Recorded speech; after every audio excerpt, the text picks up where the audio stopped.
Hello guys, this is Uday from MB fitness world gym Khammam. So ఈ రోజు topic వచ్చేసి gym చేసే కొంతమందికి హెర్నియా అనే ప్రాబ్లం ఎందుకు వస్తుంది, సో దానికి తీసుకోవాల్సిన జాగ్రత్తలు ఏంటి, సో తీసుకుంటే రాకుండా ఉంటుందా, సో అనే దాని గురించి.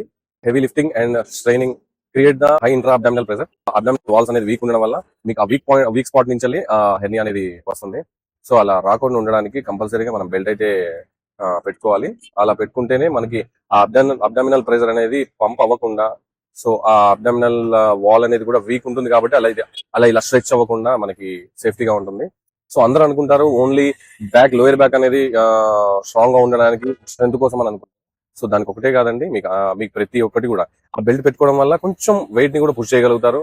దాంతోపాటు కొంచెం మీరు చేసేదానికంటే కొంచెం వెయిట్ ని పుష్ చేయగలుగుతారు. దాంతోపాటు మీకు మంచి స్ట్రెంత్ అనేది వస్తుంది. సో మెయిన్లీ మాత్రం కంపల్సరీగా లోయర్ బ్యాక్, దాంతో పాటు హెర్నియా అనేది రాకుండా ఉండడం కోసం కంపల్సరీగా మీరు తీసుకోవాల్సిన జాగ్రత్త బెల్ట్ అనేది కంపల్సరీగా తీసుకోవాలి.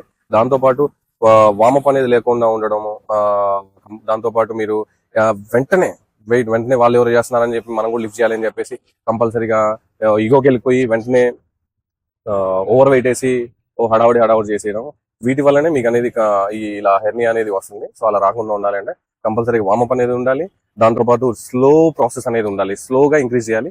దాంతో పాటు కంపల్సరీగా మనం బెల్ట్ అయితే తీసుకోవాలి, బెల్ట్ కంపల్సరీగా పెట్టుకోవాలి. సో ఈ జాగ్రత్తలు అనేది తీసుకోండి. సో ఇది నా సైడ్ నుంచి ఒక చిన్న సజెషన్. Thank you.